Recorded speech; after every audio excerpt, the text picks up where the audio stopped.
बयनिसिमबो गाहाम हामलायनाय बावबाय जिहेतु खौसेथि बर' सुबुं आफादनि 12थि नैबोसोरारि जथुम्मा लोगोसे धेमाजि जिल्ला खौसेथि बर' सुबुं आफाद इउनाइटेड बड' पिपल्स अर्गेनाइजेशननि 6थि नैबोसोरारि जथुम्मा बे जथुम्माया दिनैनिफ्राय जागायबाय। दिनै गिबि हाबाफारि हिसाबै गाहाय थांखि बेखेवनाय प्लान बेखेवनाय आरो मेन पेन्डेल स्टेज आरो गुबुन गुबुन आयदाफोरखौ दिनै बेखेवजोब्बाय दिनै फुंनिफ्रायनो।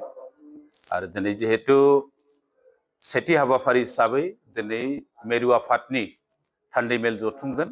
बे थान्दै मेलाव मानगोनां आसाम एसेम्ब्लिनि बुंथिगिरि बिश्वजित दैमारि सारा दिनै 4 बाजियाव जोंनि बे जायगायाव मोनफैगोन आरो बिथाङा जोंनि थान्दै मेलखौ बेखेवगोन। आरो गाहायै गाबोननि हाबाफारि बायदि 10 बाजि खावसेयाव जोंनि बिटिसिनि मानगोनां चिफ हाग्रामा महिलारि सारा मोनफैगोन आरो बेजों लोगोसे आसाम सोरखारनि केबिनेट मिनिस्टार जयन्त मल्ल बरुवा बिथाङाबो मोनफैगोन। बिथाङा जोंनि जिथु सबिनिर बिथाङा बेखेवफैगोन जोंनो फोरमायदों। बेनिखायनो गासैबो जिथु हाबाफारि बादियै गासैबो रायजो राजाफोरखौ जोङो लैहोर लैहोर फैनानै बे जोंनि 12थि बोसोरारि जथुम्मानि जिथु मानगोनां हाग्रामा महिलारि सार फैगोन बे मेलाव गासैखौबो रायजो राजाफोरखौ बेयाव बाहागो लाफैनो थाखाय जों खौसेथि बर' सुबुं आफाद मिरु आफादनिफ्राय जों खावलायदों।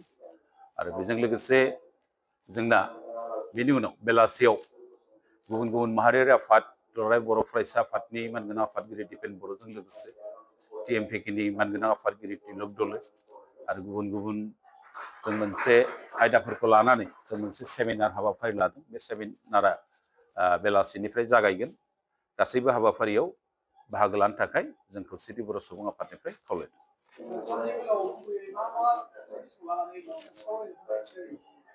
थान्दै मेलाव गुबैयै जिहेतु जों 3थि बर' गोजोन गोरोबथानि सागानगिरि आफाद हिसाबै 3थि बर' गोजोन गोरोबथानि जेसेबांनाखि दफाफोर दं बेफोरखौ जाफुंनायनि सायाव बबे जाफुंखो बबे आद्रा थालांखो बिनि सायाव जोंना सरसा जागोन।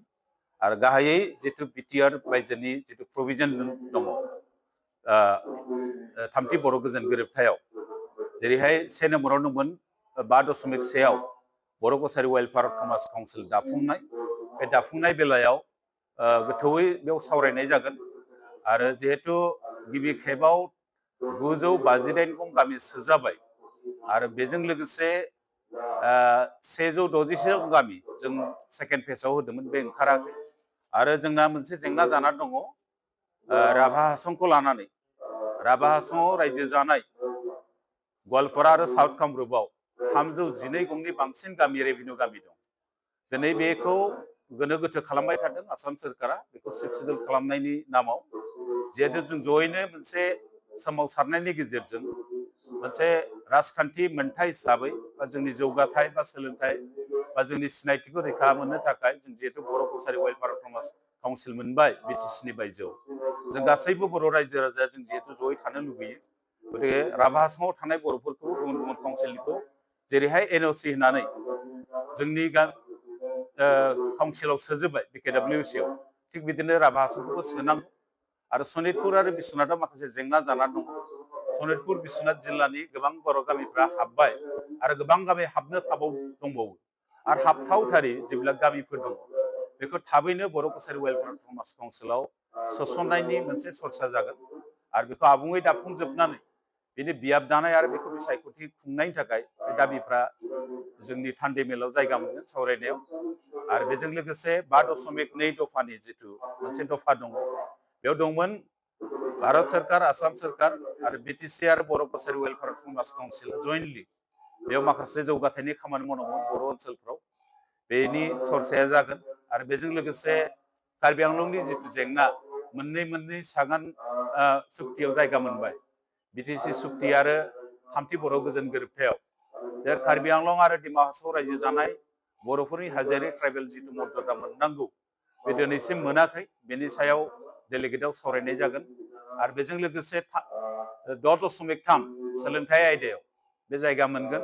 जिहेतु बिटिसिआव गासैबो फरायसालिफोरखौ लानांगौ बे दफा मथे आरो बिटिसिनि बायजोआव थानाय जेसेबांनाखि बर' मिडियामनि फरायसालिफोर दङ बेखौ बिसेस रेहाय होनानै स्पेसियेल कनसिडारेसन खालामनाबो सोरखारिकरन खालामनांगौ नाथाय दिनैसिम जाफुङाखै बियो बिनि सायाव सरसा जागोन आरो बेजों लोगोसे कलेजफोराव थोजासे फोरोंगिरि बर' बिफाननि फोरोंगिरि थिसननायनि सायाव सरसा जागोन डेलिगेटआव आरो बेजों लोगोसे जिहेतु बिटिसिनि बायजोनि जिथु ट्राइबेल बेल एन्ड ब्लक दङ बे बेल ब्लकनि बायजोआव थानाय जेसेबांनाखि ट्राइबेल गामिफोर दङ बेफोरखौ मोनसे आयेन बानायनानै बे ट्राइबेल गामिफोरनि हा हुखौ रैखाथि होनायनि जिथु आयेन मोनसे बानायनो गोनांमोन 7.1 मथे दिनै बेखौ बानायाखै बेखौ बानायनायनि सायाव मा जाहोनाव थाबथाना दङ बेफोरनि सायाव जों सरसा खालामनानै बेखौ थाबैनो मावफुंनायनि थाखाय दिनैनि जिथु डेलिगेट्स बेयाव मोनसे माखासे सिद्धान्त लानाय जागोन।